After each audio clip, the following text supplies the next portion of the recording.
of veterinary medicine, respect rigorous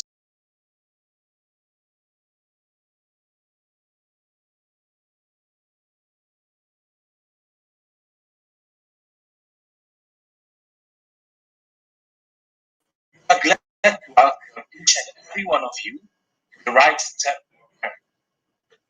I would like to remind all of you joining this program to fill in the Google form for your attendance and program evaluation at the end of the program.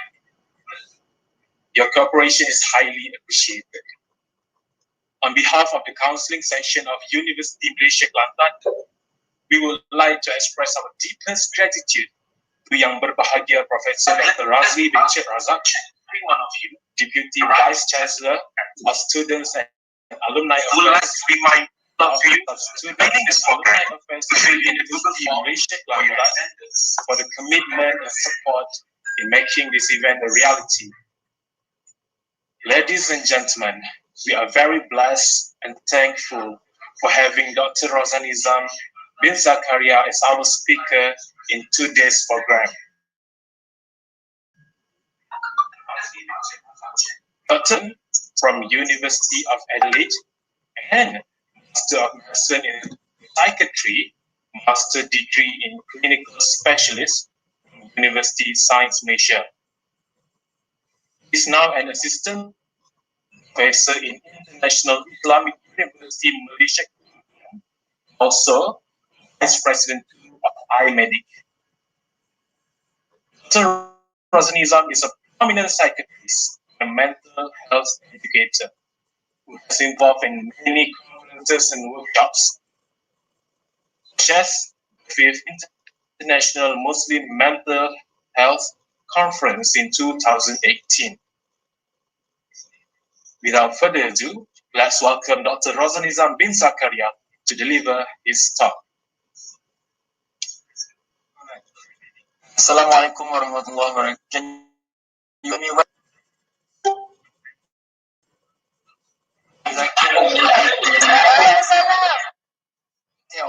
Semua orang jawab. Saya Assalamualaikum warahmatullahi wabarakatuh once again and very good afternoon. Thank you for the Mr. Chairman, the Zainab, okay, and also the organizer. To be honest, I feel very humbled to be able to be with all of you here. I was told that the whole faculty is here to support the program, but I'm not sure whether you are all in campus or at home or somewhere in the park, in the beach, in the city somewhere. I don't know. Where are you all at the moment? College, kelas. Okay, so semua orang dah duduk kat rumah lah. This one, semua orang dah balik campus tu kat rumah lah. So everyone in class at the moment.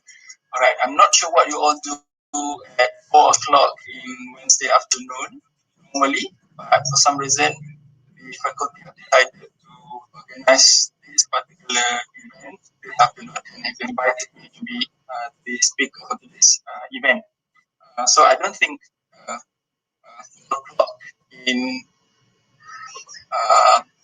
Wednesday is the time to talk about heavy matters, but like it or not, this is the subject that have been chosen to be discussed in particular this afternoon. I try to make it as light as possible, as relevant as possible to all of you, and hopefully it will not be a one-way discussion lah. It's going to be pretty hard with some of you, some on Facebook. If I allow everyone to speak up, and we might not be able to hear well everybody's talking. We try our best. So probably what we can do is whenever I ask any specific question, if you have anything to say in particular in my sharing, you can use the chat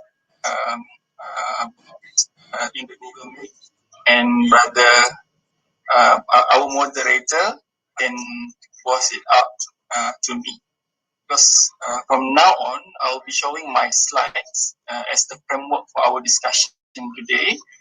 So once I open up my slides, I will be able to see all the lovely faces out there in the Google Meet area here. But just let me know if there's anything. And so we try to make it semi-formal.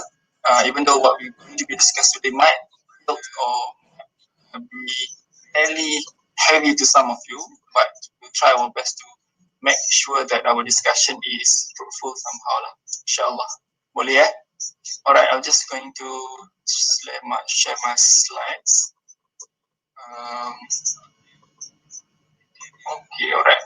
So my first slide would be something with a QR. So this is actually the rest of my slides. If you want the access to my slides, I call it e-notes for mental health by myself. So you can always scan it, you can share it around. We probably will not be able to discuss everything on the PDF version of this slide, and that's why I'll give it away to you in the beginning, so that if you want to go back and have a look at it and read up on it. So I've also put up some resources that you can go back and read up on in case you're interested. It might not come out in your veterinary medicine examination, but in case if you're interested, at least if it's relevant to you in somehow, then you can always go back to it. All right, I'll move to different slide from now on. Is that okay? If you want to scan it, you can scan it now. If you don't, that's okay.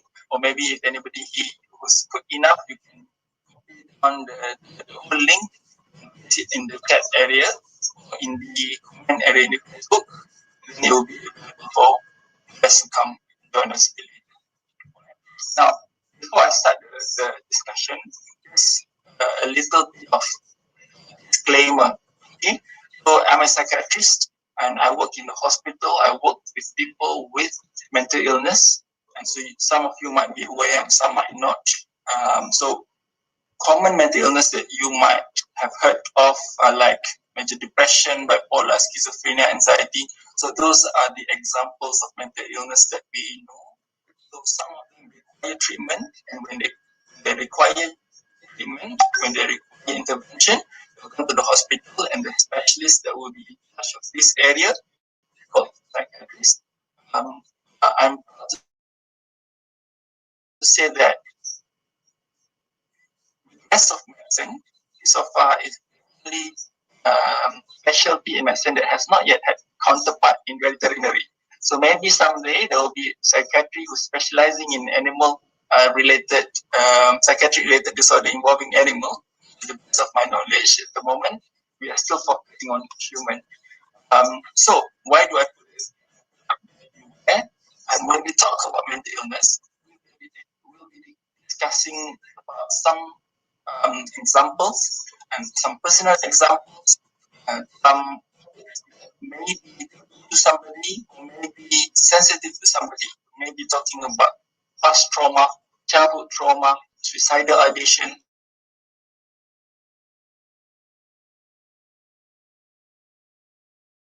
mental health issues. They know somebody with mental health related problem. So it is important to know that number one, whatever that we are discussing today is merely a point of discussion for general awareness and knowledge about mental illness. It is not a replacement for assessment of mental health. So the idea is not to listen to my talk, look at yourself and diagnose yourself with whatever condition that I will be sharing with you today. The idea is to get ideas what's right and what's wrong, and where are the borders between the normal mental health and abnormal mental health, so that if in case anybody experience problems that I will be sharing later on, and you know what to do and where to get help. So the idea is not to diagnose yourself, number one. Number two, if you find uneasy and or sometimes some people get triggered with whatever that we will be talking about today, and just take yourself a break and do get help. Okay, that's also important to be aware of, because I'm not sure who you are and where you are and what was your what are your conditions and background while listening to my talk, because I'll be sharing this based on the framework that I have earlier on. So this is the basic framework of what I'll be talking today. I'll start with the overview of mental health. So what constitutes mental health, and how do we define mental health, and where are we in terms of our own mental health, and how do we know that our mental health has been compromised to some extent. I'll be also sharing about some signs and symptoms of mental disorder and the reason why some people end up having mental illness. And later on, the most important part of the discussion, later on, I'll be sharing with you 5R tips, which are the basics and fundamental tips that I think everyone need to employ in their life in order to preserve our own mental health. So hopefully towards the end we have some time to cover if there's any questions. But in between, if there's any questions while I was delivering any specific topics on the presentation, please feel free to type in any questions, and our moderator will kindly interrupt me and stop me at any point and just yell out that there's a questions. If the question is relevant there and then to be answered, I'll answer it there and then. But if it will be covered some in the discussion, we'll go through it when it's due. Alright. So number one to start with, let us all accept one important premise that we as a person is created not only from the point of view of physical being, but we also have other components that might not be evident to us physically. For example, we have our spiritual, we have our physical aspect as well, which encompasses basically what we think, how we feel, and how we act as a person. And all of these elements and components are interrelated. And for example, if you have, for example, experienced some form of physical illness, so as a youth, you might not have any physical illness.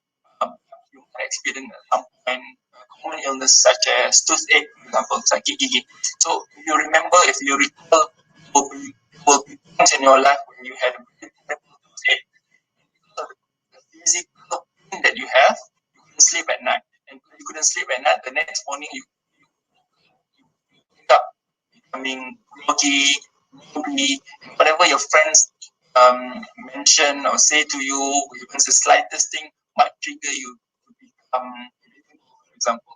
It started with physical illness, later on it moved into mental condition as well. So irritability, stress, couldn't sleep. That's how one aspect. Another aspect. The same things happen the other way around as well. People might started off with health-related problems. They started with stress, for example. Stress itself can exacerbate the existing physical illness. Those who have asthma, those who have skin conditions, psoriasis, for example, those who have immune-related problem like HIV, for example, whenever they are stressed, their immune system reduces, their body protection towards physical illness also become impaired, then they are at high risk to develop mental illness, physical illness. A common example, if you have parents or elderly parents or grandmothers, grandparents who have diabetes, hypertension, for example, sometimes even if they carefully look after their physical health, if their mental health is compromised, they feel sad, they feel stressed, they feel frustrated that their children are not coming back home. For example, even these small things may precipitate, may affect their mental health and eventually affect their physical health. So that's why sometimes we see people, even though they are very cautious with their medication, but then we find out that their diabetes, their hypertension are poorly controlled because these are two interrelated. For example, you might have heard that somebody who are very stressful might end up having heart problem, and so stress sangat sampai ada sakit jantung. And so that is actually not something that is exaggerating. There's actually element of truth in it. So from scientific point of view, whenever we are stressed, there will be chemical changes in our body in so many ways. But one of the ways is our immune system will be activated. And in our immune system, there are many things. So you learn somewhere in your immune system. The elements in our immune system is something called interleukin. So interleukin sits in our bloodstream. Okay, it does nothing apart from protecting ourselves. Okay, it's an element of our immune system. It's interleukin has specific features. It's very in nature. So ever consistently under stress, the pressure, our body will will be producing a significant amount of interleukin, which eventually will make our blood weaker. Right? It is a physiological changes that happen in our body. However, that person already has some underlying issues related to cardiovascular system.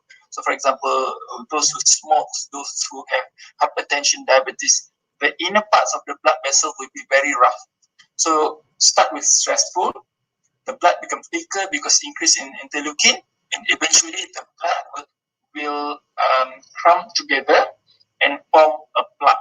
And the plaque is what causing the heart blockage in heart condition. So it's a very lengthy explanation, but in essence, what I want to highlight is that's how close to mental health and our physical health. So that's why there's a saying: there's no health without mental health. You can be very physically healthy. Once you feel stressful, the next thing you know, your body will be in trouble, in great trouble. So it's important to understand that these are all interconnected. So today, we're talking about hypertension, diabetes, heart problem, we're talking about any physical illness. We'll be talking about our mental health specifically. So what are the things that are important for us to know about mental health, and how do we go about in preserving our mental health? And so maybe most of you would be very familiar talking about stress, depressed, anxious. So what is it all about, and how do we know that we experience any of this, and how do we go about in preventing ourselves from developing such problem? Okay, sorry. Okay, now another thing that I commonly would share whenever I talk about mental health is this. This is a very beautiful, very clear description of what mental health spectrum is all about. So there's a study by University of Cambridge who survey population, and they group them into their level of mental health. So to make things easy, if, for example, we conduct an assessment of mental health for 100 of veterinary students in UMK, so if we project the same spectrum as what we know in general population, we'll find out that 17% of the student, or 17 of the student, falls into the category of a very flourishing mental health. So they're not too stressful, they've never experienced major stressful in life, no trauma, life is enjoyable, happy, nothing, not so much a problem. And kalau dalam bahasa muda, saya selalu sebut, these are the geng-geng wali-wali Allah, maksudnya they're very content and sangat calm and collected. On the other hand, the gray area, 14% or 14 out of 100 people will fall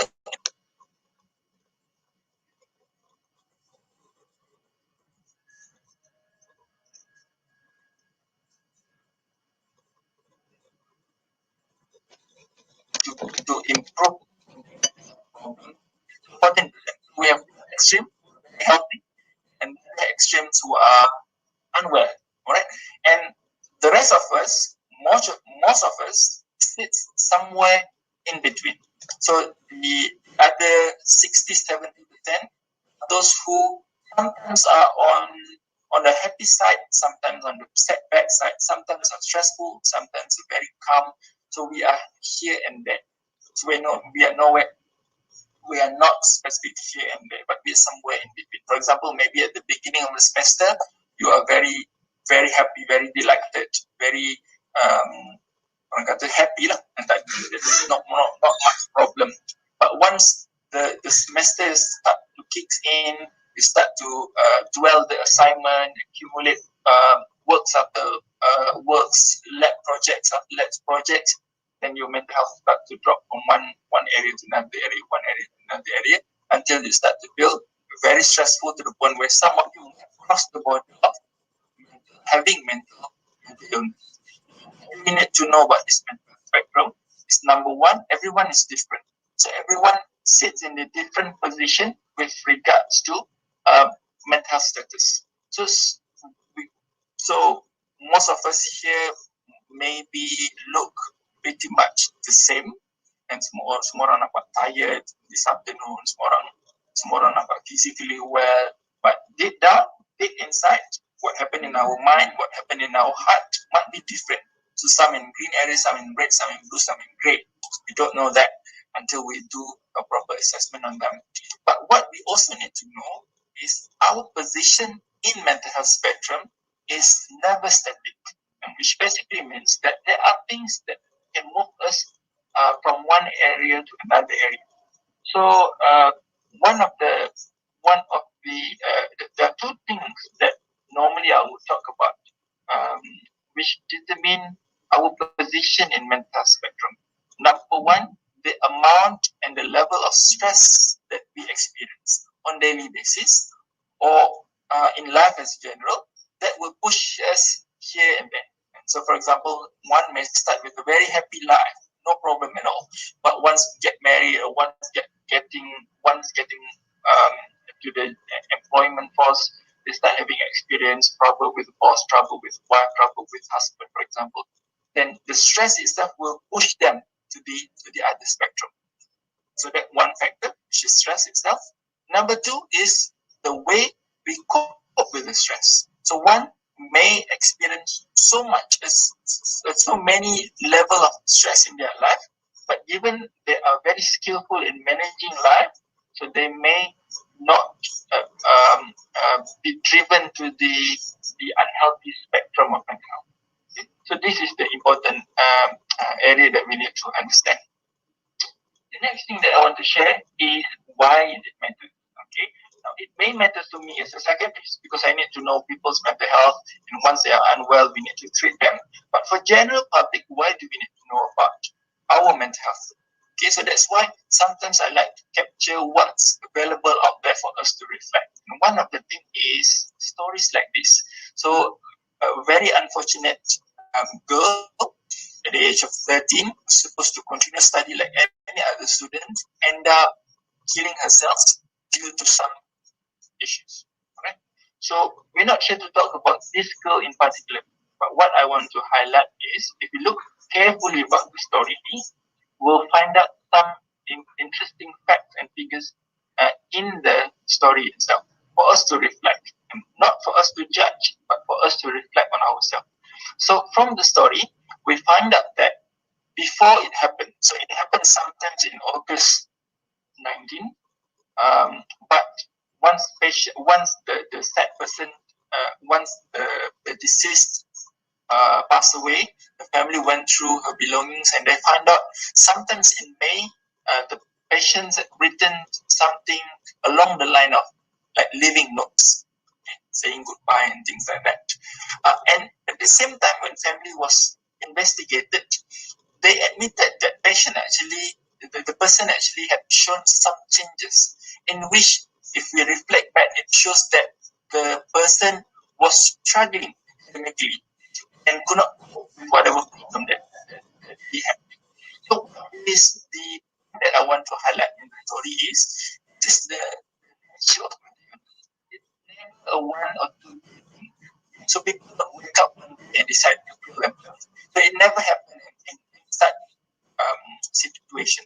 So what happened is, normally people will accumulate problem over time, and eventually their capacity to hold on to their problem is no longer there.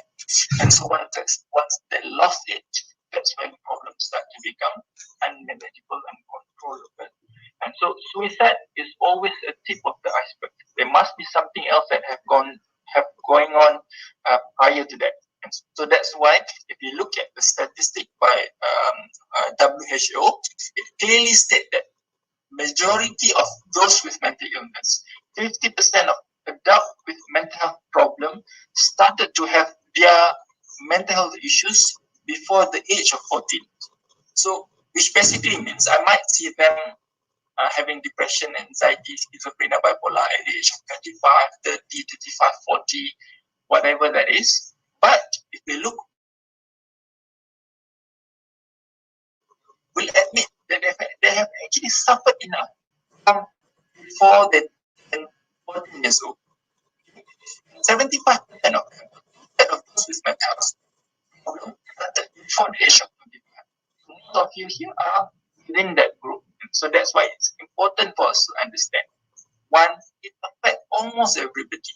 Number two, problem always started with slightest thing, small things, and it accumulates into big problem.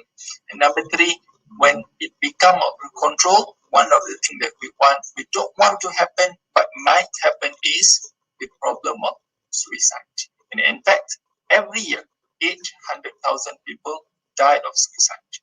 So this is a global statistic. Basically, if you calculate, you divide these hours with the needs of one suicide. It's spoken maybe about. So you can times that with 40 seconds, and you calculate within the duration that I've spoken, how many have already alive due to suicide. 80% of those who died from suicide have multiple mental illness. That's why we need to enhance our knowledge, awareness, mental illness. We do not stigmatize mental illness seriously. In this, if we talk about children, adolescents, and suicide, not foreign. We'll see many cases after cases. Some might not come out in the news, but some do. And so these are actually reminders for us that we should have prevented it from happening, and everyone should play a role. Now, when we talk about mental health problem, we are mainly talking about emotional related problem. Now, when we talk about emotion, one of the nature of emotion is it is almost equivalent to the concept of energy when we think about it. So when we think about energy, because sekolah-sekolah, you might remember we talk about how energy cannot be created. It cannot be demolished, transformed. That's the only thing that you can do. So same goes to the emotion. So emotion cannot be created, cannot be demolished. It's there. It's part of human being. As part of human being, one of the nature of emotion is it changes, transform, it moves from one person to another person. So sometimes, generally speaking, people have emotional problems. If they do not manage it properly, what will happen is either they will internalize the problem, they will project the problem into themselves, or they externalize the problem. So example of internalizing the problem is when they feel hopeless, helpless, and they do something to harm themselves. And the example of externalizing emotional problem is when they externalize the emotion with anger, with frustration, acting out towards people. They lash out at people, they bully people, for example. So these are all, if you look at them carefully, you'll find that most of them will have some sort of emotional related problem. If you look at problematic population, for example, prisoners, for example, if you go through life of prisoners, you for sure will find emotional related problem. They might look very tough outside, but deep within, they are the person who were being abused as a child. They were left out, neglected. They lack attention from the family. And 2/3 of prisoners in Malaysia, when one study done by conducted among prisoners, they find out that 2/3 of them reported that they were left out from family. They feel neglected emotionally.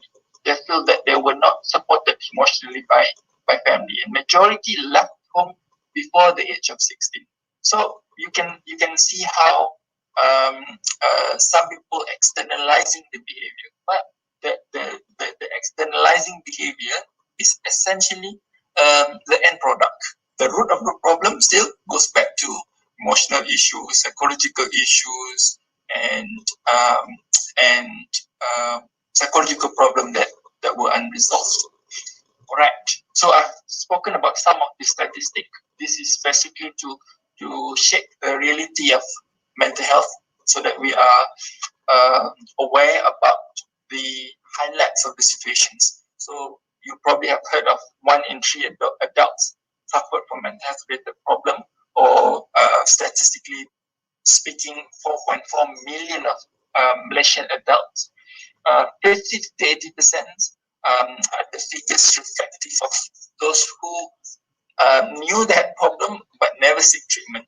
Okay, 14 billion is the cost to the national economy as a result of stress in the workplace. So most of you will end up in some form of workplace at some point once you graduated, and majority of problem later on in adult life originated from stress in the workplace. So whenever you stress, then you struggle to perform at workplace, or things that should have been done easily get dragged and become difficult to be completed, and eventually that cost the company, the nations. So for example, as simple as if you run your own business, if you feel depressed, if you're suicidal, you can't focus, you don't have energy to do your work, no one will run your business if you don't have any co-worker. So, and you basically functioning from a business point of view, which literally translate into no income. So that's how the impact of mental health. So some people might get fever, for example, so they take Panadol, after 2-3 days they resolve. But that's not the case in mental health. Some mental health can be permanent. Some mental health can take up to months and in order for that person to recover. So it is not as simple as you get people to cheer up or think positively and they will improve from the condition. It's not as simple as that, especially when it has reached the severe form of mental illness. So far is everything okay? Mr. Moderator, Mr. Chairman? If I cakap seorang-seorang ni. Everything is okay, Doctor. Still no question. Still no question, kan? No question sama ada memang faham betul atau tak tahu dah apa nak tanya, tak berapa nak faham. Okay? But that's okay. We'll see how it works lah. Okay. And the organizer as well, if any questions, just let me know. Okay? For 4:30. Okay, we'll speed up so that we can leave some room for question and answer. Every 5 years, 3 years, 5 years, Malaysian government under Ministry of Health runs mental health survey, health survey in general. And one of the things that we looked at was the mental health status of Malaysians. And specifically, there were groups that looked into, there were questions that looked that were looking into adolescent mental health. And this is the figure that we had from Malaysian adolescent aged 13 to 17. Some of you back in 2017 might be in this category, which basically means that you were in schools, now you're in university. So this was the findings back in 2013. Majority of these people are now in the university. So it reflects why somehow when people enter university, some of them struggling, because even before entering university, they have started to develop and accumulate problems. And 1 in 10 of Malaysian adolescents reported that they have suicidal ideation, have attempted something to harm themselves. 1 in 5 reported some depressive symptoms. 1 in 10 reported stress. 2 in 5 reported anxiety symptoms. So if you look at these numbers, it is not something that we can close our eyes on, but it's important to highlight. So I just put up this part of the slide just to highlight to female about their particular risk. But overall, if you look at general populations, men and female are not exclusive with regards to mental health. There are mental illness who are predominantly male prevalent. For example, schizophrenia, substance related. But there are also illnesses that are more predominantly experienced by female, depression, anxiety, borderline personality disorder, for example. Right. So these are some of the figures to highlight. why women are at high risk? There are many factors. Age is different. Each one of us is different. But one of the striking things that normally I would share is about the nature of female physiology itself. And so there were critical periods in female, in particular the menstrual cycle, pregnancy, childbirth, menopausal, which are closely associated with the surge of mental health-related problems. This is something that you might need to be aware of. But all in all, regardless who you are, and have to some extent certain level of risk. Okay, now I spoke about mental health in general, but the next part I'll be talking about mental illness specifically. There's a difference between mental health problem and mental illness. So mental health problems are general mental health related issues. So stress, anger, boredom, problem with sleep, anger issues. So these are general mental health problems. So those who experience it might have mental health issues, but do not necessarily fall into the category of mental illness. Mental illness is something that is more severe, in a sense that the symptoms are more persistent, the symptoms are more elaborative, and require a certain form of assessment in order to confirm the diagnosis and later treatment. Okay? So if we experience some form of mental health related problem, we're feeling stressful, for example. Now, stressful itself too are a normal part of human being. Okay? So everyone will experience some form of stress-related problem. That's who we are as a person. Allah sebut dalam surah Al-Ma'arij, about how human are created, feelings of uneasiness and keluh kesah. That's who we are as a person.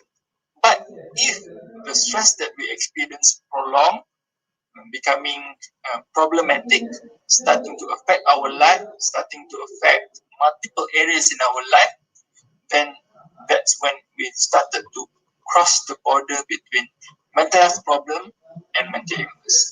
For example, some of you might experience sadness. Okay, something happened, your boyfriend left you, girlfriend left you, your ex-girlfriend remarried you failed in your exam, or your pet died, for example. So this might trigger sadness. The sadness is normal. We don't call it depression. But if the sadness persisted, days after days after days, get worse each time, to the point where it started to evolve into more than just sadness. So it started to affect your sleep, started to affect your energy, your appetite. It started to make you feel unable to focus, and you start to have this unusual thoughts of wanting to die, feeling hopeless, helpless, feel like drowning, feel like not wanting to live anymore. So that is not a normal sadness anymore. So you have substantial amount of symptoms. It's persistent, affecting your life. So that is when we call it major depression or clinical depression. This is when from a normal mental health problem, it has become a mental illness. So mental health problem might not require treatment, but when you have mental illness, you need a specific treatment. Okay, so why do people get mental health problem? There are internal factors and external factors. So in essence, there are things like, for example, genetic, past history of mental illness, past history of trauma, certain medical condition might predispose somebody to mental illness. But another aspect that is also needed in the formula to form the mental illness are the life events. And so for example, some people might have high genetic predisposition, but because the life is beautiful, no problem, no stresses at all, but they might not end up getting any trouble at all. But if they started off have some underlying predisposing factors or risk factors, when they experience major stresses in life, trauma or crashes or major failures or whatever, and in itself might be enough to take him over to the side of developing mental illness. So the cause of mental illness normally are not isolated. They're not single-minded. Normally, they are related to many factors. So there are biological factors, psychological factors, social factors. So these are the framework of understanding the etiology of mental illness. But some do develop early signs first before they develop major changes in mental health. So the changes can be physical, so they start feeling palpitation, heart racing, couldn't breathe well, tired, unexplained pain, or it can be emotional related problem, sadness, hopelessness, worthlessness, guilt, angry, irritable, or it can also be in the form of behavior, right? Thoughts and behavior. I'll talk about stress just a little bit. So we all know about stress. I think if you count how many times you said stress throughout your degree, you might be able to do 10,000 words assignment using that stress words. And so everyone experiences stress. So stress is basically our body reaction. The body includes everything: our mind, our physical, our biology, our psychology, reaction to threat. So whenever we experience things that are not in line with our need, that are demanding, that are uncomfortable, uneasy, that in itself will create stress. Okay, so you might have heard of good stress, bad stress, eustress, distress. So regardless of what term you want to use, but in essence, the bottom line is we need some form of stress in our life, because without stress we won't be able to perform. So for example, if the faculty decided that none of you will be required to sit for exam, no stress at all, I don't think you will end up becoming a good veterinar doctor, right? So you might have trouble later on when you start working, because no pressure means no study. No study means no nothing. But one of the reasons you perform well is because there's a constant demands for you to perform, right? The practical, the internal assessment, external assessment, whatnot. But all of us has certain level of kita kata apa ya, threshold in order to say that, in order to be able to cope with that stress. And so once we reach beyond that level, our body, our physical will no longer be able to contain the stress that we have. So saya selalu guna istilah mudah. Imagine that we have pool or a vase inside our heart. Okay? So whenever we have a problem, we'll accumulate the problem inside the vase. So over time, it will fill up. So there are people who have this size of vase. There are people who have that size of vase. So everyone is different. So that's explain why some people having the same trouble, but one people end up depression, and other people end up cool, nothing problem. So both similar problem, exactly the same situation. Both fail in the degree.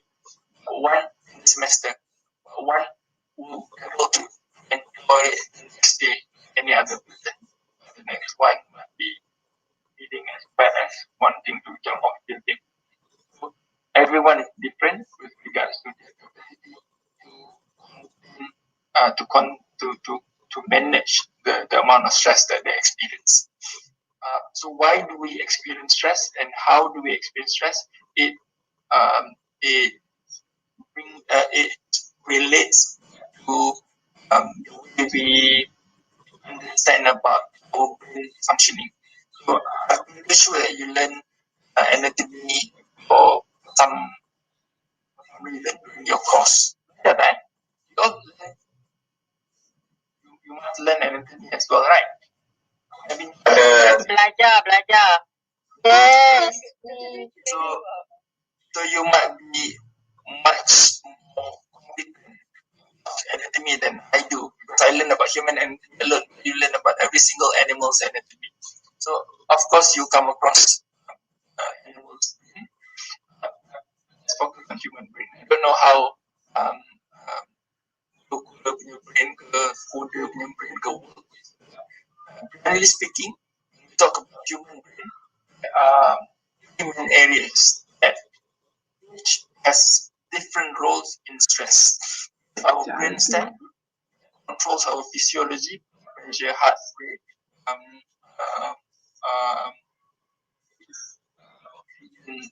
saturation, and whatnot. We basically provide the ability for our body to function physically. And then in the middle of our brain, we have our limbic system. That is, if you remember, hypothalamus, hippocampus, mammillary body, amygdala. These are examples of components of limbic system, the internal part of the brain. These are the parts that are responsible for emotions. Right. So, for example, the amygdala is responsible for rage, the anger that we have.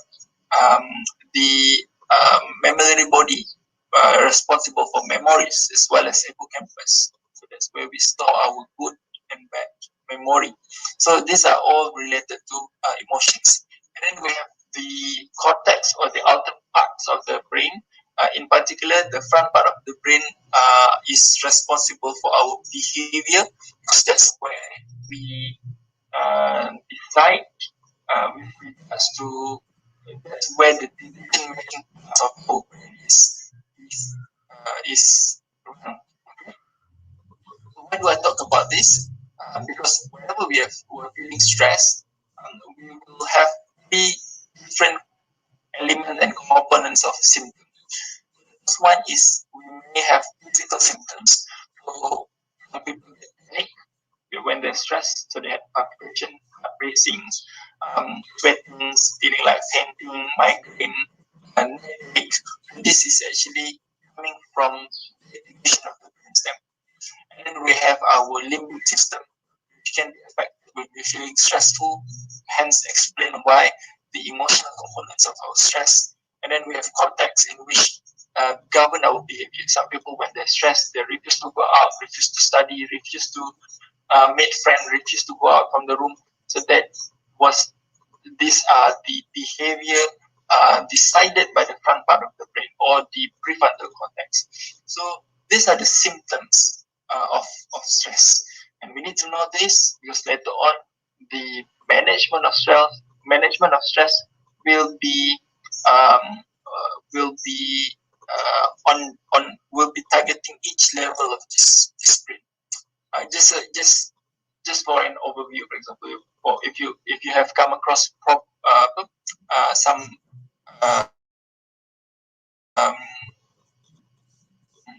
sharing from the counselors, they normally would highlight the use of deep breathing as one way of dealing with stress. And so it might sound very trivial, very simple, but it's very powerful to control the brainstem activation of a stressed person. Whenever we feel stress, there's a small part in our brainstem called cerebellus, which is responsible for producing adrenaline. So adrenaline is in turn responsible for the production of sympathetic response.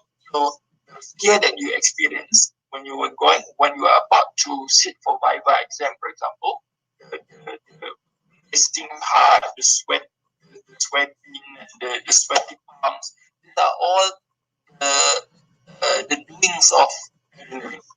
So when you breathe deeply and out, regulated in a relaxed way, or even doing simple things like relaxing, listening to music, for example, it does to your brainstem is it gives a negative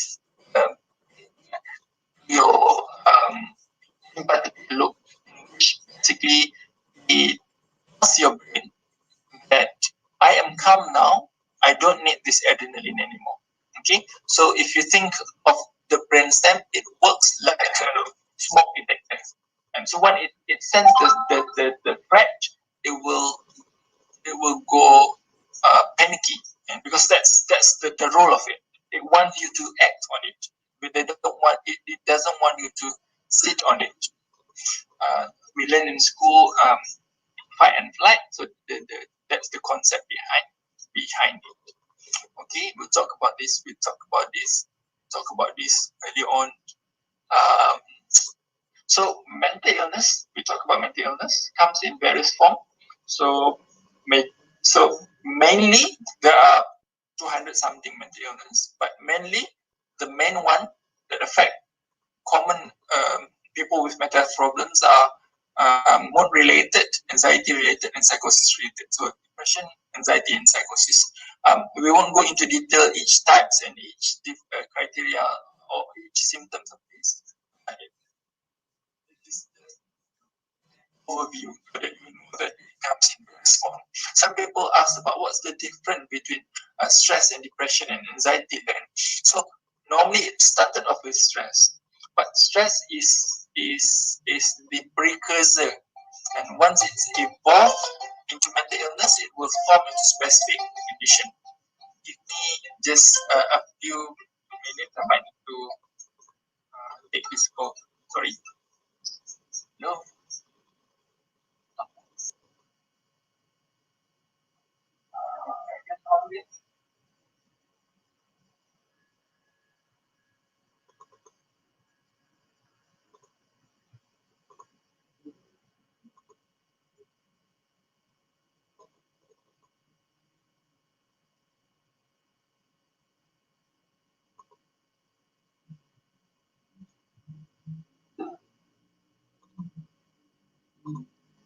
On the slide. Okay. Sometimes I get calls from hospital. I have to translate in case something emergency. All right. Thank you. We'll move on. We'll talk about suicide. We'll talk about treatment. So the next part we'll be talking about what to do about it and how we cope with mental problem. So the treatment of mental illness itself really depends on the type of mental illness. So I cannot answer for every single type of mental illness, but generally speaking, the treatment falls into 4 big categories. So there are biological treatment, which involve medication, psychological treatments, which involve talking therapy, social treatment, in which involving helping out people from social perspective, and there are also spiritual aspects that need to be integrated as part of the management. So it is not a multiple choice question. You don't have to choose A, B, C, or D. And they are all part of mental health treatment plan, and which is important to highlight. Okay. All right. Now, screening tools, or sometimes people ask, how do I assess or how do I measure my mental health condition? There's no single answer to that, because everyone is different, and some people develop different form of mental illness. Eventually, what you need to do is, if you experience troubling psychological problems, get a proper assessment. But before getting there are people who choose to do something to find out first about their mental health status. So therefore, some people develop psychological tools in order to assess. So the 2 recommended one is, number one, what we call a PHQ, Patient Health Questionnaire, the Malay version, English version. So based on the results, it will give you some idea about your level of mental health. And there are also a more specific one called DAST. And so some of you might have come across it during saringan minda sihat kat sekolah-sekolah dulu. So DAST is a short form for Depression, Anxiety, and Stress Scale 21. Okay. So this is example of what would be the outcome if you assess it. But remember, it's a form of screening, so it's not the replacement for the actual assessment. If you find that your does identify yourself with depression, that does not mean you have depression. Okay, it's just a screening. Let's just say that you probably have something related to depression. The next thing you need to do is get proper help. So how do you get proper help? So there are public and private pathway. Normally, people might start seeing counselors at schools or at workplace at the university.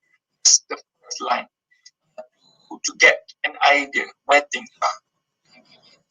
Things to escalate to the point where they no longer be contained by regular support that they get from counseling services, one might resort to hospital-based intervention. So these are the pathways. Okay, all right. So that's the first part of my talk, which basically cover almost 70% of what I want to share today.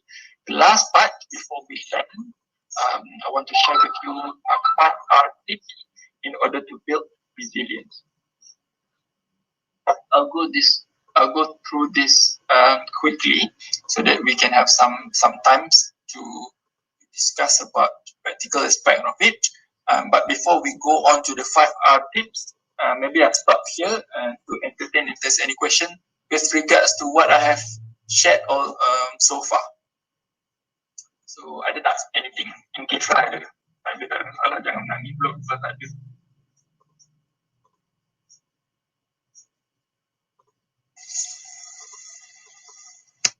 Any problem?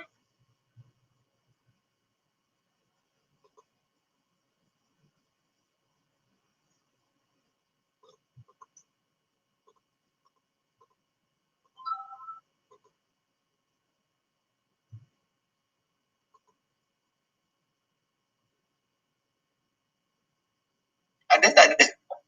Bagus budak-budak IMK. Mudah faham berlaku. Any questions? Ada? Any questions in the Facebook? I didn't have time untuk I don't. No, currently there is no question. No question at all. Yes, no question at all.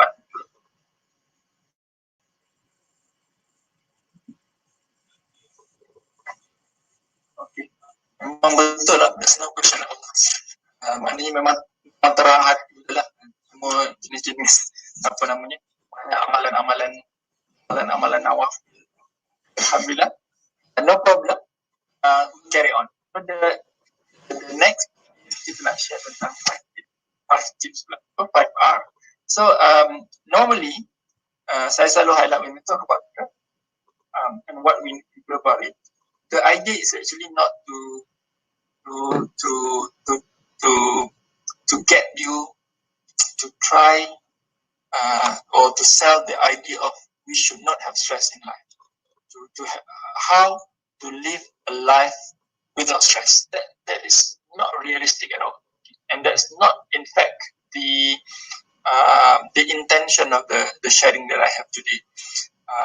I'll tell you, whoever you are, even the greatest psychiatrist of all, and you will still experience stress in life. That's who you are as a person. Even if you look at the stories of Sahaba, you'll find moments where they experience sadness, angry, and whatnot. That's who you are as a person. Very beautiful hadith about Nabi Sallallahu Alaihi Wasallam, a friend of his in a mosque. He was at in a very stressful situation, and later was found out to have problem with debts, and so banyak hutang. And later Nabi shared with him the doa and how to get rid of the al-huzni. Al-huzni means kesedihan, sadness. Okay, so that's in the normal human being. But what we want to achieve is actually resilient. Resilient ni kalau dalam bahasa Indonesia saya tahan, or ability to sustain hardship in life in order to be able to cope with the problem that you experience.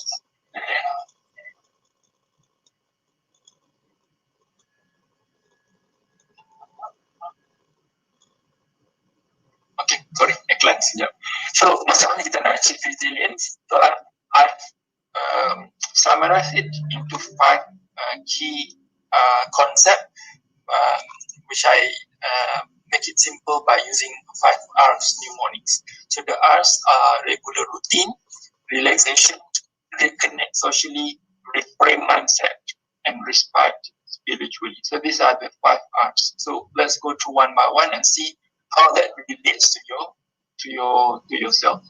Number 1 is regular routine. So the idea is basically to be able to do anything in life, in order to be good at anything in life. You're not handling animals, you're not handling injection, you're not do music, you're not do mechanics related works. You need to do it again and again, again and again. So same goes to mental health ability. Okay, you cannot do one thing and expect the next thing, and expect the next thing you know is you're good at it. So you have to have some form of regular routine in order to preserve your mental health. So what are the regular routine? So I normally make it simple by 2 regular routine. Number 1 is routine of self-care, and number 2, routine of self-love. Okay, so self-care means looking after yourself. Self-love means be compassionate with yourself. Okay, and so what does it mean? And so looking after yourself, basically, number 1, looking after your physical health. Okay, I know you are young. You don't have so much of physical problem, but mind you that this is one aspect you need to look after. Yang smoking tu start tinggal smoking, because it do more harms than good to your physical health. It may not give you depression, but indirectly it causes your body to be less able to cope with stress. So that is physical illness. So if you experience any physical problem, make sure that you look after your physical health. Eat balanced meal. So eat healthy. A is avoid any mood-altering substance, mood-altering situation. So be selective with what you want to do, who you want to be, what situation you want to get involved in. Because you have to know that these are the things that in turn will reflect back on our own mental health. And watch out for your sleep. Make sure that you sleep adequately and do not compromise on the amount of sleep that you need. There's no exact number, but the golden rule is you need to be feeling fresh in the morning. And so do not stay overnight to do overdue works. If you keep doing that again and again throughout your degree, eventually your brain will burn out. Okay, and E is exercise regularly. And for youth like most of you, I might not need to remind you, but integrate this into your lifestyle routine. And when we exercise, what happens is we produce chemicals in our blood called serotonin. So serotonin is our mood. It's a happy hormone. Okay, so that routine self-care.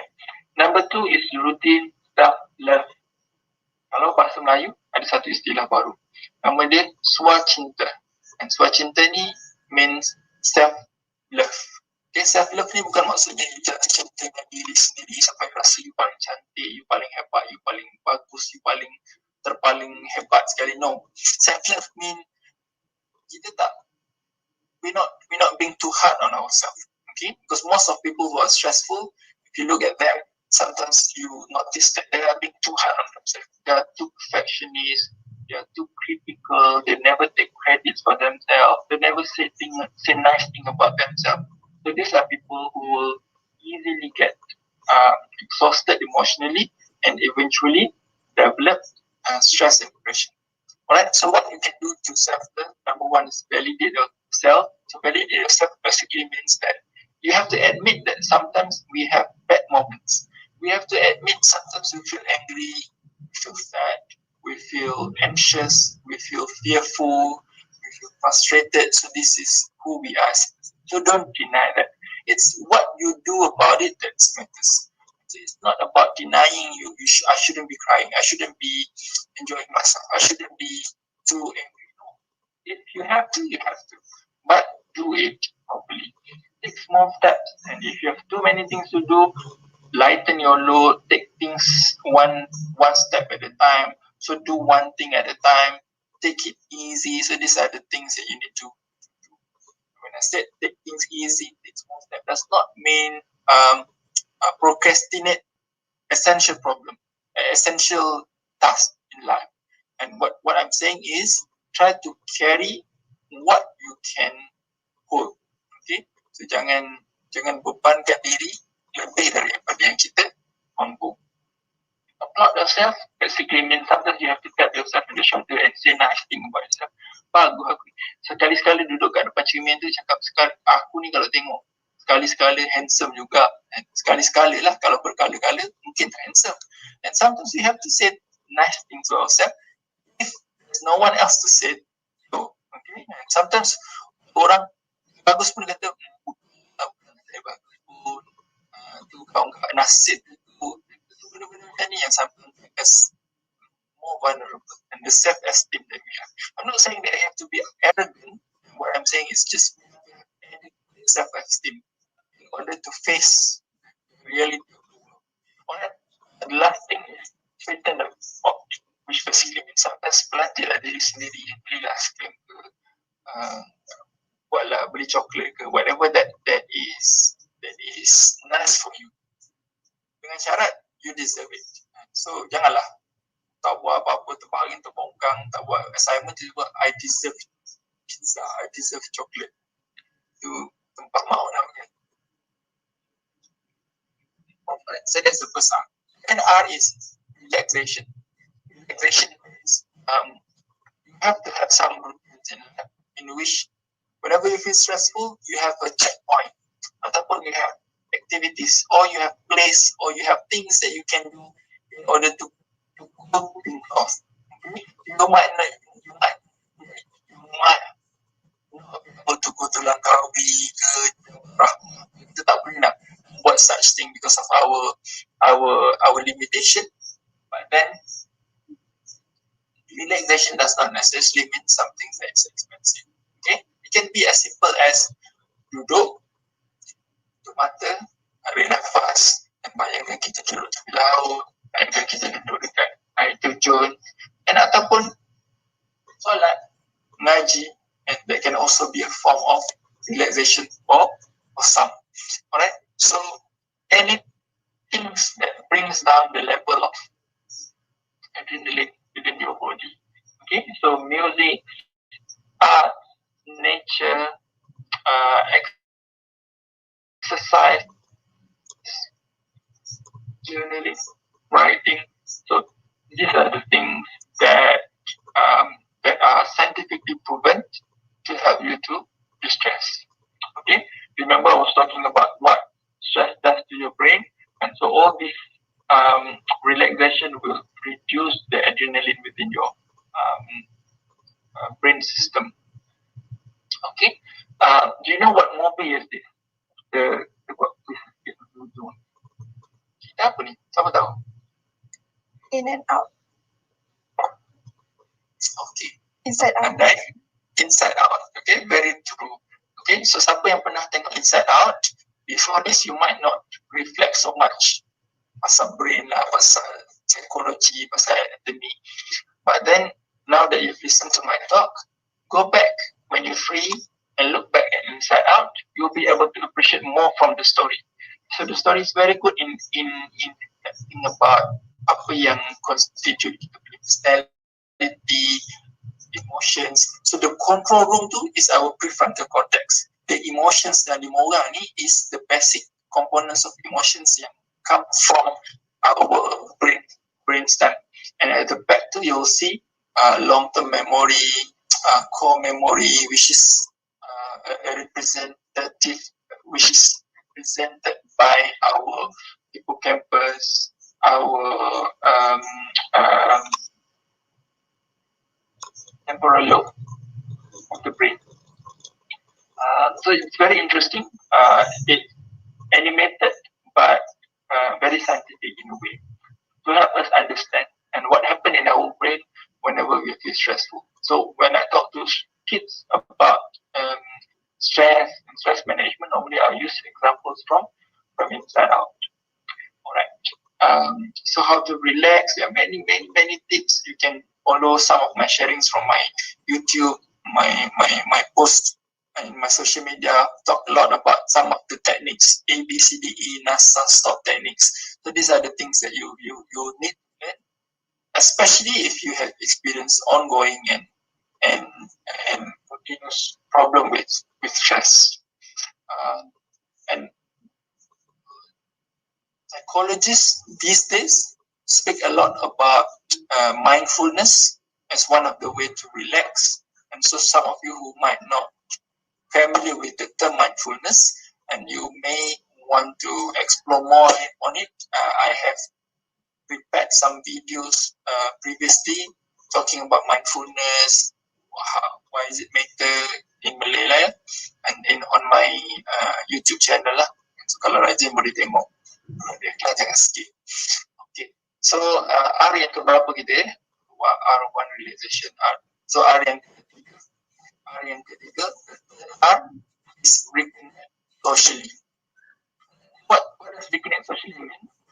So basically, one of the first system of our mental health is our social connectedness, our attachment with other people, either family, parents, sibling, friends, spouse, children. These are all first system of our mental health. So in a short, jangan duduk seorang, jangan hidup bersendirian. And some happy to live on their own and disregard whatever happened around them. So that is also unhealthy. So you need to have emotional connection with other people, because sometimes that is the help that you need whenever you feel down and stressful. Then keempat, the fourth R is reframe your mind.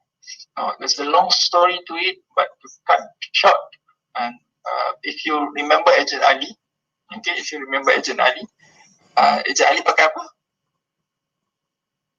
Kita tengok Agent Ali kata, dia pakai apa? Agent Ali apa? Yang dia usik dekat mata dia tu.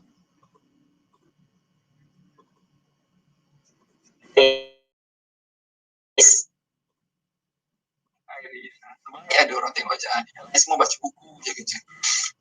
So, pakai iris kan? So what does iris? So iris ni is whatever system that they have, tapi essentially di project dekat mata Agent Ali tu. So apa yang ada dekat cermin mata Agent Ali tu yang dia nampak. So dia nampak orang, so dekat mata tu tulis orang ni jahat, so dia tahu orang ni jahat. So that is actually not entirely true about how our brain works, but to some extent there's an element of truth. Our brain, our thought in particular, as a filter. Okay, so for example, ada orang dia ditakdirkan family member dia die. Okay, family member die.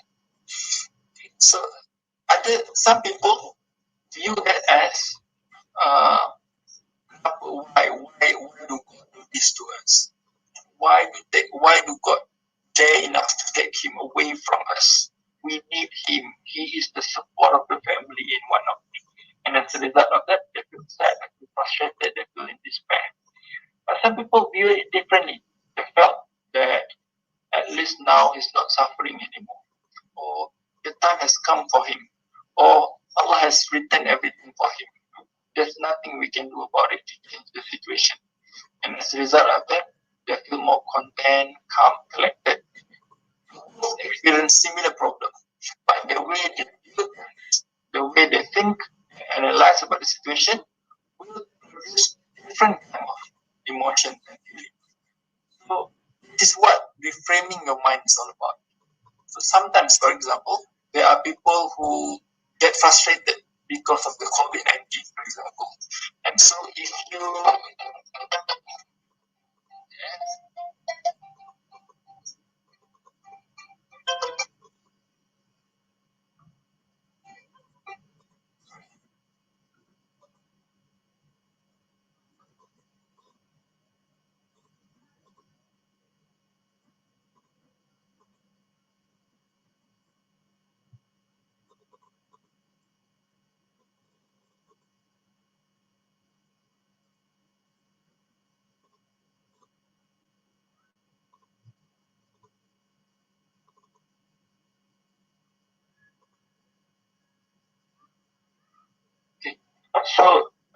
so basically the way for COVID-19, for example, so some people they view it as this is all so frustrating. This is just an act of wanting us to prevent us from going home.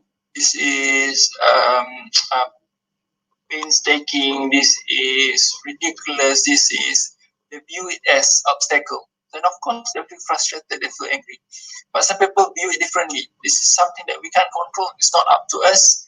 And whatever they do, whatever policy they make, it's prevent, at the end of the day, it's prevent us from getting ill. I might not get ill, but if I disobey the SOP, somebody else might get sick and they have high risk, they might die from it. And so I might be responsible for that. So it's good that I stay at home. Different people will view it differently, and that will in itself create different kind of emotions. So that is the power of mind. So sometimes if we feel frustrated with things in life, if we can, if we feel overwhelmed with things, sit down, take a deep breath, look back at what you are dealing with. Is it something that you are in charge of, something that you can control, or something that you're not in charge of, something that you cannot control?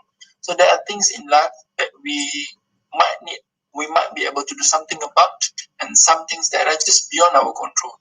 So sometimes carefully choose things that we are stressful about. So this is one way of looking at things. And the last one, the last R, is of course respect spiritually. So don't go into detail of this. I want to highlight is, I said spiritually, I'm not only highlighting the act of ibadah itself. And of course, act of ibadah is a form of us to get the calmness and semayang, zikir. But more importantly, it's our connection with God and mailbox up. And these are the things yang sebenarnya, these are the things that are actually contribute to a better mental health, right? Okay, so remember 5 R's: regular routine, relaxation, reconnect socially, reflect mindset, respect socially. So reflect back, look back at what we have done and see how this relates to us as a person. How much of this we have done, how much of this we have neglected. So pick 1 or 2 things that you think you can do, start doing, that's good enough. You might not need to do everything, especially if you're not that stressful. But before we get to that stressful stage, prepare ourselves. But if you've done all of this, we're still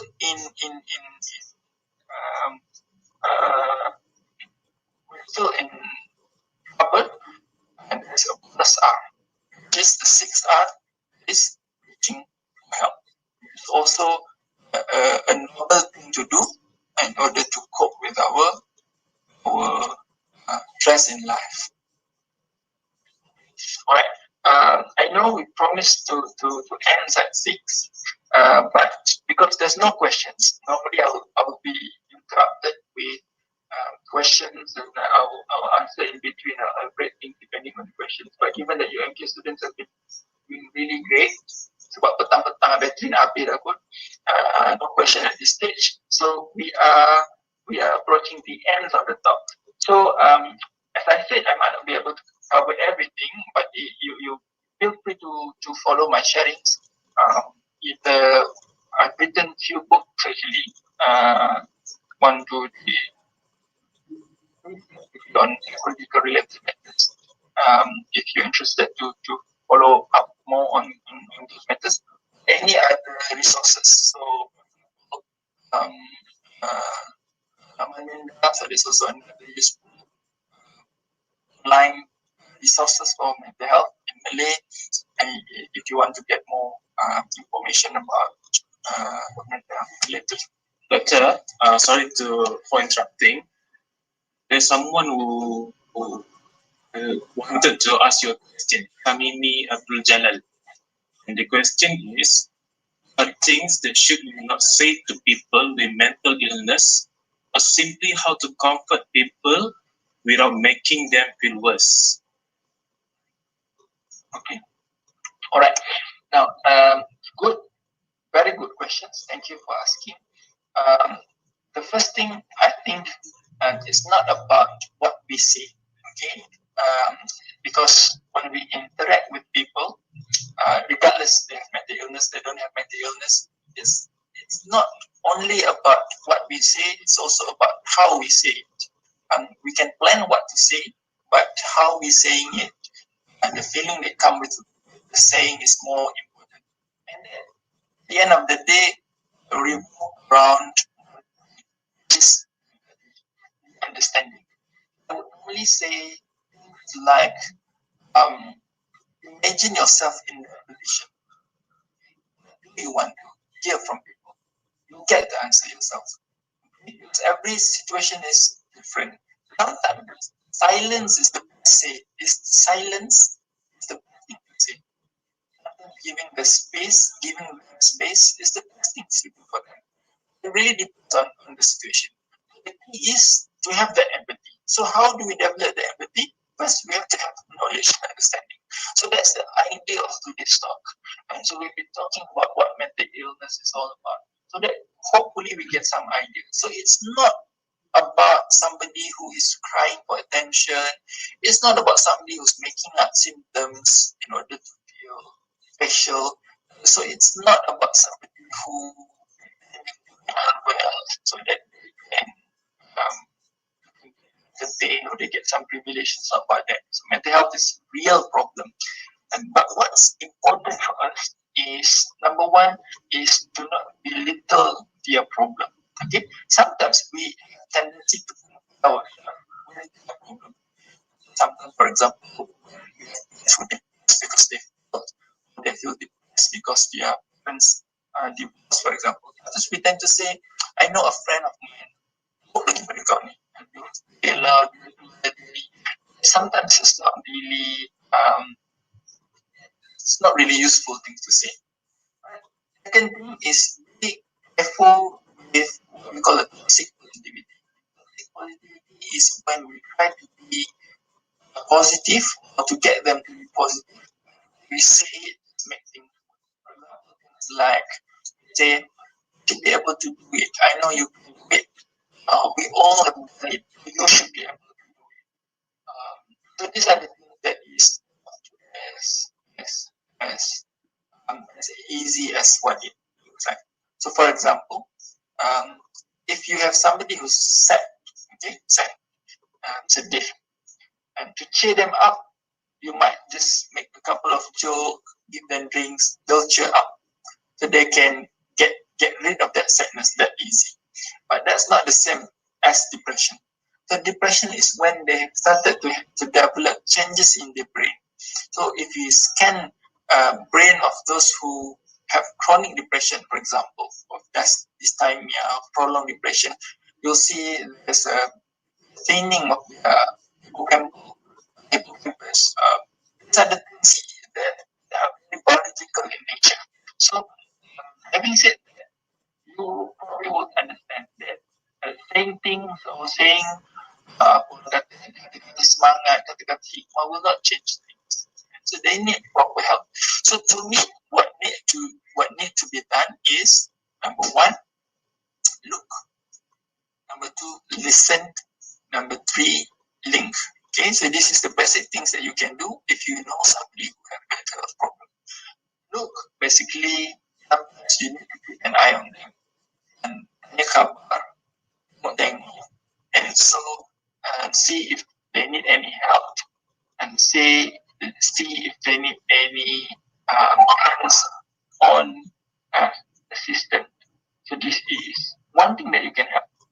So you might not know how to improve their thoughts, but you know how to help them.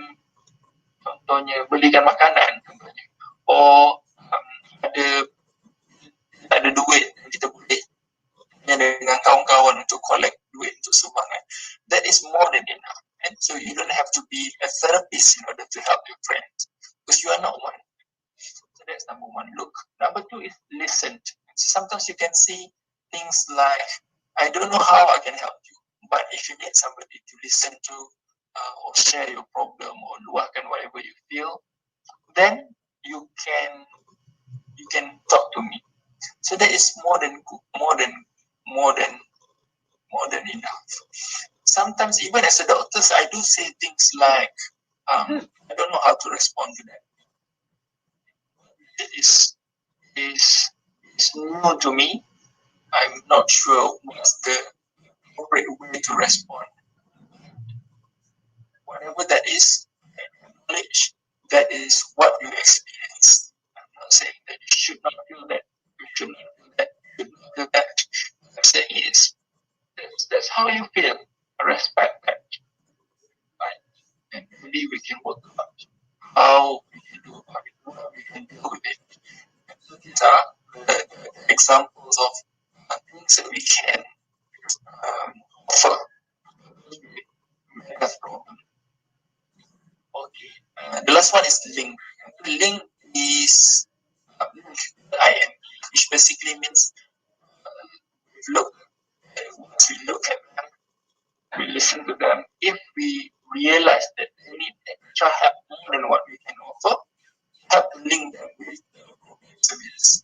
For example, they do something harmful, they harm themselves, for example. So do not just sit on it, and so link them to the appropriate services. Sometimes I heard some of my patients talk about experience when they walk to psychiatric clinic for the first time, and they're overwhelmed, and they don't have the courage to do so.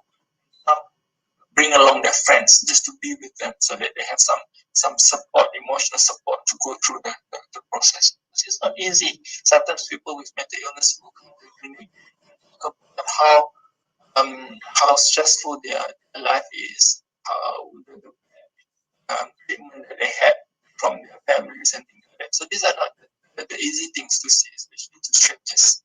So important to know that they are help available and see what we can do about it. Ini gambar you wonder what's the picture. So I am involved in one of the NGOs called I-Medik. So in one of the mission that we had, this was back in 2008 or 19, I can't remember. Went to Kupi, Hadatu. These are children of stateless citizens. So they had no citizenship, keturunan bajak laut, and so they were not fortunate enough to go to school, to get access to services that we had, because they have no proper documentation. So some volunteers set up family, and they teach them ABC. So these are the children yang dekat situ at that time. So remind ourselves how fortunate we are. How stressful kita belajar, stressful buat degree, stressful study, but sometimes we need to look at the bigger picture and where we are in the whole system, and what we can do about the nikmat bahasa Inggeris, and the blessing that we had, and how we turn that back into the rest of the world. Alright, any other questions? Yes, sir. This is from Chia Sukpeng. He asked, the mental illness is curable just by using medication, or must it be supplemented something more? Right, number one, is mental illness curable? Okay, so majority of mental illness, like any other illness, comes with different form of treatments. So, which basically means if you experience mental illness, that's not the end of the world. That's not when you are terminal, you're just waiting for time to die. That's not the reality that we have now. These days, we have a lot of different form of therapy, treatment, medications, which eventually help people to be able to sustain and live a normal life. Okay? I have people who are very successful in their illness. You're all free tomorrow tonight. Al Hijrah, there'll be a talk analysis by us. Will invite speakers, and one of the speakers named the Muhammad Haris Nazrin, friend of mine. He is a survivor of schizoaffective disorder, a form of mental illness, but he's very successful in his own way. He has a very he's a capable. He has his works in an international company as an analysis or something. He's married, and they both are very active in projecting awareness about mental illness. He's been sharing here and there about mental illness, talking about his own experience of hearing voices, seeing things, experiencing psychosis, hallucination, and whatnot. So that's an example where people have mental illness, a normal life, in fact, healthier life than sometimes most of us. And ada orang yang very healthy, tapi kerja dia apa? Bangun tidur, main game, pergi makan, buat assignment, balik tidur balik. Bangun tidur balik besok, buat assignment, tengah malam, tengok drama Korea sampai pukul 3 pagi. So tak ada any meaning outside that. And so kita mungkin sihat, but then kita tak functioning. Tapi ada orang yang ada mental illness, yet very functioning. With regards to treatment, adakah perlu ubat surgical, therapeutical? I said, normally we have to incorporate form. Even though they're on medication, they still require treatment in the form of counseling and whatnot. Some people require medication. They are in the milder form of the illness, but they need ongoing psychological support as well. So it really depends on severity, case, situation.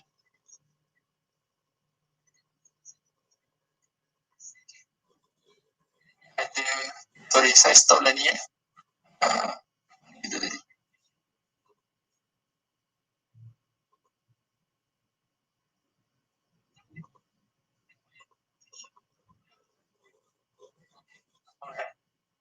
Ada question? Yes. Saya boleh habis awal. How can we overcome the mental health stigma, especially from the society? Okay, alright. Number one, that's what we are doing at the moment. Right? Educating public. I do believe that people are not stigmatizing mental illness because they are bad. There are people who are out there. Most of people who stigmatizing mental illness do that because they don't have enough information and knowledge about mental illness. So once we spread the awareness about mental illness, we portray the correct thing about mental illness, and people will understand. So for example, another common misunderstanding about mental illness is some people label it as the acts of devils, and this buatan jin lah sebagainya. And so that's not helping, and end up people getting help in a wrong pathway. Ataupun some people misunderstood mental illness as being tak cukup iman, they're not religious enough, they have not done enough religious spiritual to cope with problems. That's also incorrect. So if we say that, and so indirectly we're saying those who lining up get treatment in psychiatric clinic are those who are not praying, not doing enough zikir and whatnot, which is not true. Some of them probably even pray more than we do. So we cannot say that. But who are we to say that? Have we done enough? Are we spiritual enough or religious enough to say that? That's the reason why we don't get mental illness. So that is the thing that we need to, among other things that we need to do. Okay, thank you, Doctor. Next question by Aiman Mokhtar. Doctor, how do we train our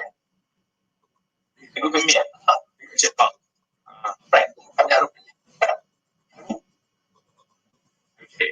From Aiman Mokhtar, how do we train our mind to relax for when we are encountering a situation where you feel pressured?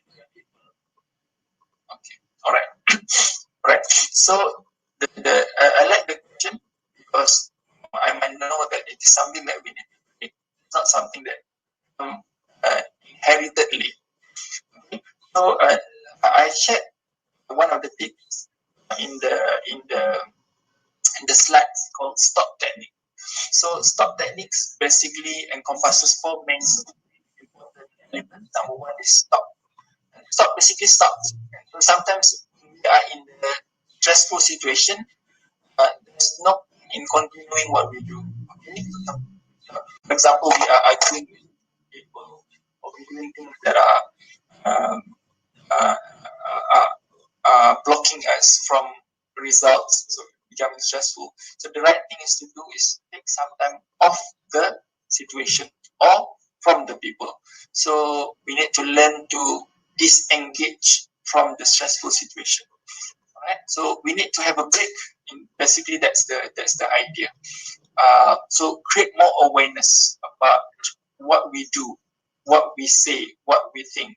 So stop, take a step back and take a deep breath. So this is something that is easy to say when we are calm, difficult to do when we are stressful. So that's why we need to always experience, practice it to make it more practical in day-to-day life. O is observe. Observe basically means take a step and take a deep breath, and doing that period, reflect back on ourselves. That is when we need to think about what we think. Thinking about what we're thinking. What was I thinking? So this is the question that we need to ask ourselves. What did I feel? What did I do? How did I respond? What did that people say that made me angry at that or upset? So that we can on decide what is right and what is wrong before we proceed. So if you're interested, I had one video specifically talking about a condition called amygdala hijack. That is when our emotional brain hijack our rational brain. That normally happen during stressful situations. So get to know that, and so that we can train ourselves to be more calm. Okay. Okay. A question from Muhammad Aklis. Ask how to distance ourselves from overthinking. Okay.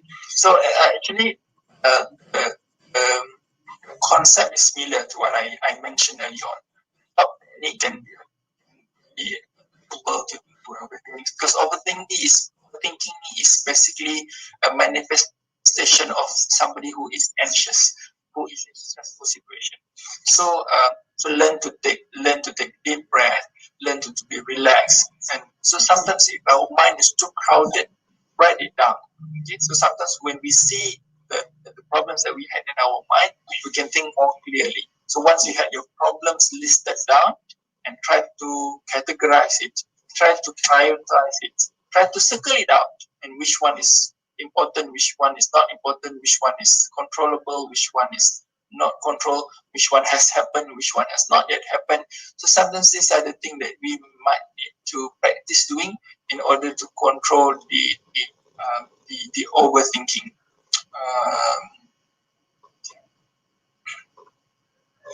Okay, Doctor. This is a question from my counselor, Cik Nur Aida binti Ilyas. She asked, what is the best way to treat people with anxiety disorders? Okay, all right.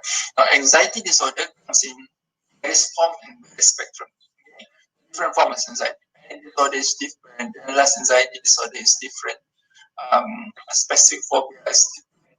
Sometimes anxiety is actually the manifestation of different problem. OCD, for example. So, to me, anxiety is very treatable if we know the source of the anxiety or the form of the anxiety. So that's why I highly recommend those who experience anxiety to get a proper assessment. Because the feeling of anxiety to sometimes exaggerated by not knowing what we experience. For example, people with panic attack tend to have panic symptoms, palpitation, heart racing at different random time unexpectedly. Now, having this panic attack make them feel as if they are dying, about to collapse, about heart attack. So that itself is even more anxious. Anxious eventually will get more panic attack, which eventually will make the thoughts that they had earlier becoming worse. So they fall into this cycle. So if they get assessment and get proper investigation done, proper treatment done, then they will realize that panic disorder, panic attack is not harmful, they're not dangerous, they cannot die from it, it's highly treatable, they need medication, they take medications which help them to sleep better. Once they sleep better, their pattern of panic will reduce. So sometimes what they need is get help. Okay, so that's why sometimes when people have too much anxiety, even we do counseling, we do psychotherapy, it doesn't work because their brainstem is too overworked, hyper aroused to the point where everything else tak masuk. Sebab kita ajar dia breathing ke, kita suruh relax, kita suruh tenang ke, tak jadi. It's not that they are not receptive for treatment. It's just that the brain are in the, kita panggil apa, panic mode. So dia tak boleh nak, they cannot appreciate help. And so the best way to treat anxiety is number one, get proper assessment. Number two, get them medicated first if it's too bad. Then later baru kita integrate therapy. Sama ada relaxation techniques, supportive psychotherapy atau therapy that will work later.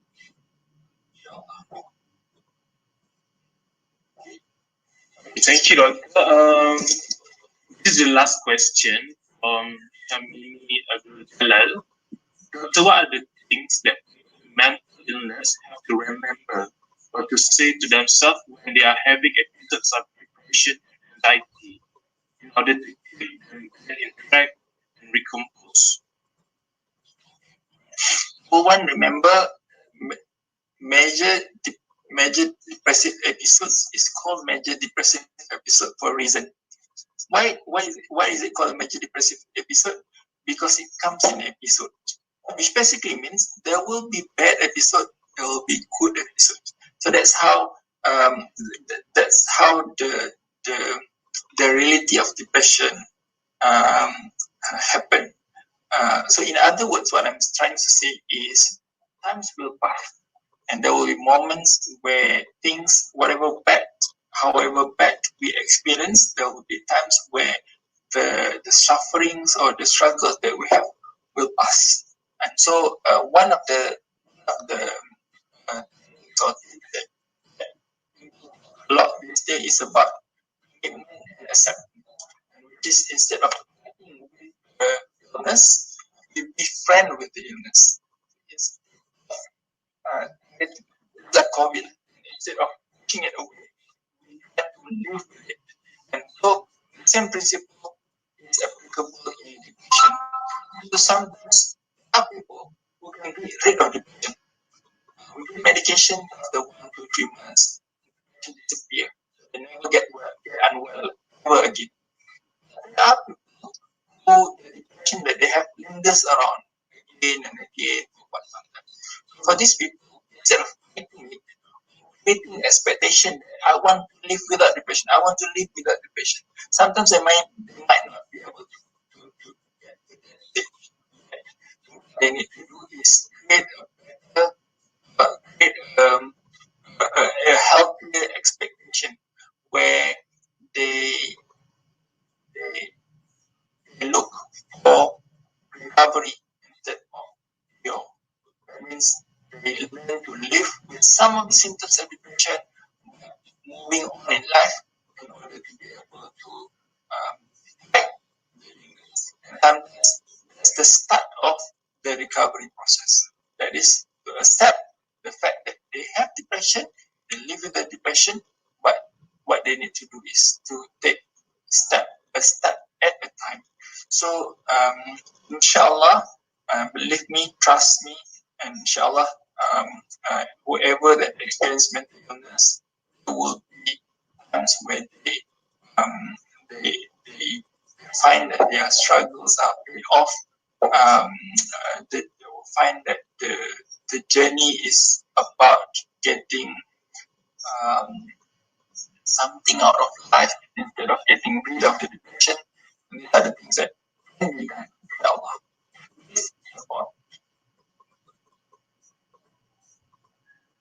Okay, if that's the last questions, I may just close the sharing with thanking everyone who are here. So I know you are all busy. I'm not sure why you are forced to stay until 6 o'clock for the session. This is really unusual timing for a talk like this. You staying with us until now is a pleasure.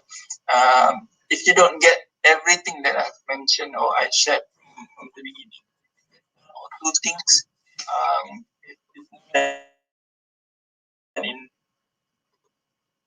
Number one, appreciate the talk that we had. And if you don't have depression, if you have stress, you don't have anxiety, that's good enough to do something about the fact that you are healthy. If you're not well, then it's not the end of the world either. And there are things that you can do to improve it. Pick up this, have a courage to seek help, reach out for people, and do not distance yourself. Will be people who may not understand enough your struggle, but look at the other, look at others who are able or willing to learn about how to understand your problem. That's important. And thank you so much for the organizer for giving me the opportunity to share with all of you today. So hopefully you get something out of this, and feel free to share the knowledge and the thoughts that you have whenever you this, and all the best to study the Veterinar, inshallah, and whatever you'll turn out to be the best version of yourself, inshallah. Assalamualaikum warahmatullahi wabarakatuh. Waalaikumsalam. Ladies and gentlemen, thank you to Dr. Rozanizam Zakaria sharing a very beneficial information regarding mental health management. Last but not least, thank you very much for Dr. Rozanizam for joining us today. Okay, I would like to remind all of you who are joining this program to fill in the Google form for your attendance and program evaluation. Your cooperation is highly appreciated. Thank you very much.